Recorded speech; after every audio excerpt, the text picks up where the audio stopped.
सबको जय मसीह की। प्रभु आप सबको आशीष दे। परमेश्वर की उपस्थिति में आप सभी का स्वागत है। प्रभु का धन्यवाद करती हूँ कि आज परमेश्वर ने मौका दिया आप सभी के साथ वचन को शेयर करने का। और ये हमारी रूहानी खुराक है, आत्मिक खुराक है जो हमें लेनी लाजमी है। प्रभु का धन्यवाद हो। परमेश्वर का वचन जो है सच साबित होता जा रहा है। समय कठिन है, लेकिन याद रखें कि परमेश्वर नियंत्रण में है। वो सब चीज़ों को पूरा करने के लिए कामिल है और वही इकलौता परमेश्वर है जो आपकी सब बातों को पूरा करता है। प्रभु का वचन जब मैं पढ़ रही थी तो परमेश्वर का वचन मेरे साथ बात कर रहा था और प्रभु का मैं धन्यवाद करती हूँ कि आज परमेश्वर ने उस ताज़ा अन्न को आपके और मेरे लिए रखा था और इसीलिए आज जो है आपके बीच में इस वचन को लाया गया है। प्रभु का धन्यवाद हो। परमेश्वर का वचन हमें यिर्मयाह की किताब 15 अध्याय उसकी 19 आयत में कहता है। ये वचन आपने बहुत बार सुना है और इस वचन पे हम लोग मनन भी करते हैं, प्रैक्टिकली इसको अपनी लाइफ में लेते भी हैं। प्रभु का वचन कहता है, यदि तू फिरे और मैं तो फिर से तुझे अपने सामने मैं खड़ा करूँगा। यदि तू अनमोल को कहे और निकम्मे को ना कहे, तब तू मेरे मुख के समान होगा। वे लोग तेरी ओर फिरेंगे परंतु तू उनकी ओर ना फिरना। प्रभु का वचन कहता है लोग तेरी ओर फिरेंगे पर तू उनकी ओर ना फिरना। जब मैं इस वचन को पढ़ रही थी तो परमेश्वर ने मेरे साथ आत्मा में होकर बात करी। प्रभु का मैं धन्यवाद करती हूँ। परमेश्वर का वचन हर समय हमारे साथ अलग रीति से बात करता है। परमेश्वर तैयार है। परमेश्वर की महत्ता आपके जीवन में क्या है, क्या परमेश्वर का रोल है आपके और मेरे जीवन में, आज हम इस बात को सीखेंगे। हम लोग जाएंगे यिर्मयाह की किताब उसके पहले अध्याय में, जिसमें परमेश्वर यिर्मयाह को चुनता है। याद रखिए, परमेश्वर ने जब भी किसी को चुना तो किसी न किसी ग्रुप के लिए, किसी न किसी राज्य के लिए, किसी न किसी कौम के लिए परमेश्वर ने किसी को चुना। प्रभु ने जो है मूसा को चुना एक इस्राएली कौम के लिए। परमेश्वर ने जो है योना को चुना उसके लोगों के लिए, एक राज्य के लिए, एक टाउन के लिए। परमेश्वर ने यीशु मसीह को चुना सारे संसार के लिए। लेकिन परमेश्वर उन सब बातों में मौजूद था। परमेश्वर का धन्यवाद हो, हालेलुया। इन लोगों के चुने जाने के बाद भी सिर्फ ये लोग जो है जिम्मेवार नहीं थे, लेकिन इनके साथ परमेश्वर जिम्मेवार था उन बातों को करने का। प्रभु का वचन सामर्थ्य है। यिर्मयाह की किताब उसका पहला अध्याय उसकी 4 आयत को जब हम देखते हैं तो परमेश्वर का वचन कहता है, तब यहोवा का ये वचन मेरे पास पहुंचा, गर्भ में रचने से पहले ही मैंने तुझ पर चित्त लगाया और उत्पन्न होने से पहले ही मैंने तेरा अभिषेक किया। मैंने तुझे जातियों का भविष्यवक्ता ठहराया। ये वचन मैं और आप अपने लिए लेके चले कि गर्भ में रचने से पहले परमेश्वर ने हम पे चित्त लगाया है और कोई भी बात बिना प्रभाव के नहीं है। किसी न किसी के साथ, हर एक के साथ परमेश्वर का एक मकसद है। आज समय बहुत कठिन है। कुछ चीज़ें बिल्कुल रुकी पड़ी हैं, नहीं हो रही। कुछ चीज़ें कुछ ज़्यादा हो रही हैं, रुक नहीं रही। कुछ चीज़ें, कुछ विचार चल रहे हैं जो रुकते नहीं हैं, चलते रहते हैं। कोई डर है जो चल रहा है, कहीं जो है खुशी है, कहीं जो है गम है, कहीं जो है समय कठिन है, कहीं जो है समय जो है बदतर होता जा रहा है। लेकिन परमेश्वर की योजना आपके और मेरे लिए भलाई की है। परमेश्वर की योजना एक बड़ी योजना है आपके और मेरे लिए। यिर्मयाह के साथ भी यही हुआ। परमेश्वर ने उससे पहली ही बात जो कही वो यही कही कि गर्भ में रचने से पहले मैंने तुझ पे चित्त लगाया है। परमेश्वर हम पे चित्त लगाता है क्योंकि हमारे लिए भजन संहिता में दाऊद भी कहता है कि परमेश्वर ने माँ के गर्भ में होने से पहले मुझे जो है देखा है, मुझे जो है जांचा है। वो हमें जानता है और वो हमें जो है एक मकसद के साथ जो है इस दुनिया में रखता है। परमेश्वर का वचन जो सामर्थ्य था वो ये था कि उस यिर्मयाह ने जब सुना कि परमेश्वर ने उस पर चित्त लगाया है तो यिर्मयाह जो है डर जाता और कहता है कि हाय प्रभु, 6वीं आयत में हम देखते हैं, कहता है हाय प्रभु यहोवा, देख मैं तो बोलना भी नहीं जानता क्योंकि मैं लड़का ही हूँ। परंतु यहोवा ने फिर यिर्मयाह से क्या कहा, मत कह कि मैं लड़का हूँ, क्योंकि जिस किसी के पास मैं तुझे भेजूं वहां तू जाएगा और जो कुछ मैं तुझे आज्ञा दूं वही तू कहेगा। परमेश्वर हमारे साथ है। परमेश्वर हमारे बीच में होके काम करता है। किसी को भी, अगर आपको और मुझको परमेश्वर की बुलाहट है, परमेश्वर के राज्य का बोझ है, परमेश्वर के कार्यों का एक जिम्मेवारी है, परमेश्वर के कार्यों की एक जिम्मेवारी है, तो वो इसलिए है क्योंकि परमेश्वर उसमें मौजूद है। यिर्मयाह को भी परमेश्वर ने बुलाया, लेकिन यिर्मयाह डर गया, लेकिन यहोवा ने उसे क्या कहा? मत डर, मत कह कि मैं लड़का हूँ, क्योंकि जिस किसी के पास मैं तुझे भेजूं वहां तू जाएगा, और जो कुछ मैं तुझे आज्ञा दूं वही तू करेगा। तू उनके मुख को देखकर मत डर, क्योंकि तुझे छुड़ाने के लिए मैं तेरे साथ हूँ, यहोवा की यही वाणी है। आज इसी बात के ऊपर परमेश्वर ने आपके और मेरे साथ बात की है। परमेश्वर का वचन कहता है, तू उसके मुख को देखकर मत घबराना, क्योंकि मैं तेरे साथ हूँ। हमें क्या देखना है? हमें क्या परिस्थितियों को देखना है? हमें क्या जो माहौल चल रहा है उसको देखना है? हमें क्या रुकी हुई चीज़ों को देखना है? हमें क्या देखना है? परमेश्वर का वचन तो हमें यही कहता है कि मैं तुझे छुड़ाने के लिए तेरे साथ हूँ। एक हियाव देता है परमेश्वर हमें। जब भी आप देखते हैं, जब भी आप अपने जीवन में कोई भी काम करने जाते हैं या करने वाले हैं, अगर वो काम आत्मा की तरफ से होगा, अगर वो काम परमेश्वर की बुलाहट से होगा, उसकी कॉलिंग की तरफ से आपको दिया जाएगा, तो आपके अंदर उस काम को करने का हियाव होगा। आप कॉन्फिडेंट होगे उस काम को करने के लिए। यिर्मयाह को जब तक परमेश्वर ने बुलाया वो कॉन्फिडेंट नहीं था, लेकिन परमेश्वर ने उसे उस कॉन्फिडेंस को दिया। परमेश्वर ने कहा कि तू उनके मुख को देखकर मत डर।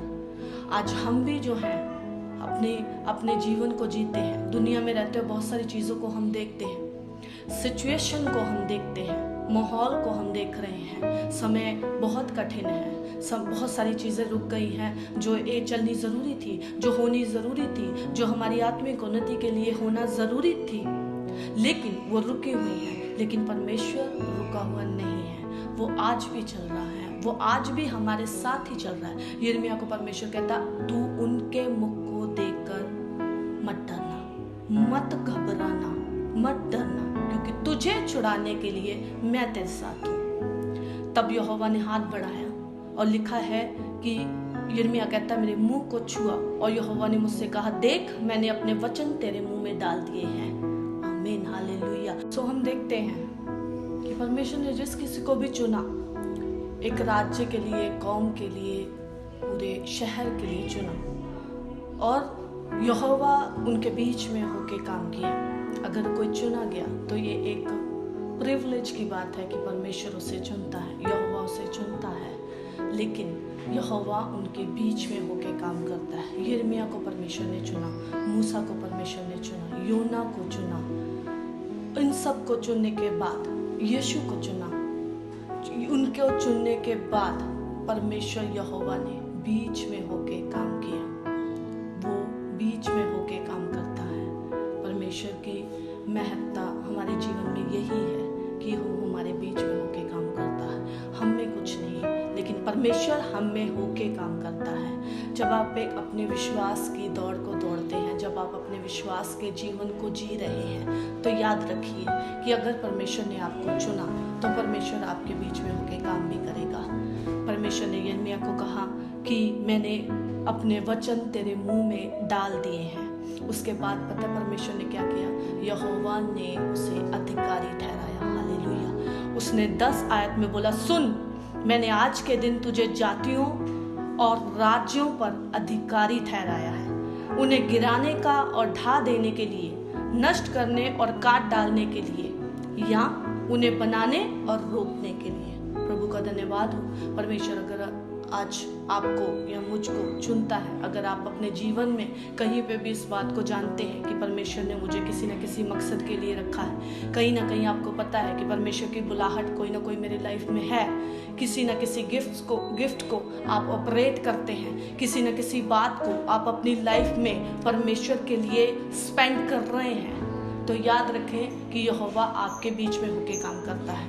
तब आप यहोवा के द्वारा अधिकारी ठहराए गए हैं। वो सिर्फ नष्ट करने की बात नहीं करता, वो सिर्फ ढा देने की बात नहीं करता, लेकिन हम ढाते हैं, नष्ट करते हैं किसको? शैतान के कामों को, उसके कामों को जो दुष्ट है। दुष्टता नहीं रहेगी, दुष्टता का अंत हम देखेंगे, हालेलुया। लेकिन परमेश्वर बनाने का और रोपने का भी काम करता है। आपके जीवनों में जब आप वचन के बीज को अपने अंदर ग्रहण करते हैं तो वो आपके बीच में रोपा जाता है। जब आप अपनी बुलाहट को प्रैक्टिकली लेते हैं, जब आप अपनी बुलाहट को लेते हैं कि हाँ मुझे परमेश्वर के लिए इस काम को करना है, तो वो आपके अंदर उसे बीजने का और रोपने का काम करते हैं। यिर्मयाह ने भी इस काम को किया। यिर्मयाह ने इस बात को सुना और उसने किया। तब परमेश्वर ने उसको परखा भी। आगे की 11 से लेके 16 तक 15 तक जब हम पढ़ते हैं तो परमेश्वर ने उसे कुछ बातों में सिखाया। सो परमेश्वर हमें बनाता है और परमेश्वर हमें रोकता है। वो अपने वचन को, वो अपनी बुलाहट को हमें बनाता है और रोकता है, लेकिन उसके पीछे परमेश्वर काम करता है। हमारे बीच में होके परमेश्वर काम करता है। यिर्मयाह जब इस बात को समझता है, वो जो है परमेश्वर के लिए तैयार होता है। परमेश्वर जो है उसे दर्शन दिखाता है और उसके बाद जो है परमेश्वर उसके साथ कुछ वायदा भी करता है। जब हम इस बात को समझते हैं कि परमेश्वर छुड़ाने वाला है और वो हमारे साथ है, और हम अपनी बुलाहट को होता देखते हैं, जब हमारे अंदर बुलाहट रोपी जाती है, जब बनाया जाता है हमें, तो उसके बाद परमेश्वर हमें दर्शनों में लेके जाता है। परमेश्वर हमसे अपनी सेवा को लेनी शुरू करता है। उसके बाद परमेश्वर जो है हमें वायदे करता है। परमेश्वर हमें जो है अपने वायदों के गिफ्ट्स भी देता है। यिर्मयाह को 17 आयत में लिखा है, परमेश्वर कहता है इसलिए तो अपनी कमर कस कर उठ और जो कुछ करने की मैं तुझे आज्ञा दूं वही उनसे कह। जो कुछ कहने की मैं तुझे आज्ञा दूं वही तू उनसे कह। तू उनके मुख को देखकर ना घबराना, ऐसा ना हो कि मैं तुझे उनके सामने घबरा दूं। परमेश्वर बार बार यिर्मयाह को अपने होने का एहसास देता है। परमेश्वर आज हमें भी इन कठिन समयों में भी बार बार जब हमारी गवाहियाँ बनती हैं, बार बार जब हमारे कार्य पूरे होते हैं, इतने तंग माहौल में भी जब गवाहियाँ बनती हैं, जब काम हो जाते हैं, तब परमेश्वर बार बार हमें इस बात का एहसास देता है कि हमें किसी को देख के जो है नहीं चलना, लेकिन हमें परमेश्वर को अलाउ करना है कि यहोवा हम में होके काम करे। वो जो है उसे वायदा करता है। 19 आयत में देखते हैं, परमेश्वर का वचन कहता है वो तुझसे लड़ेंगे तो सही परंतु तुझ पर प्रबल ना होंगे। हालेलुया।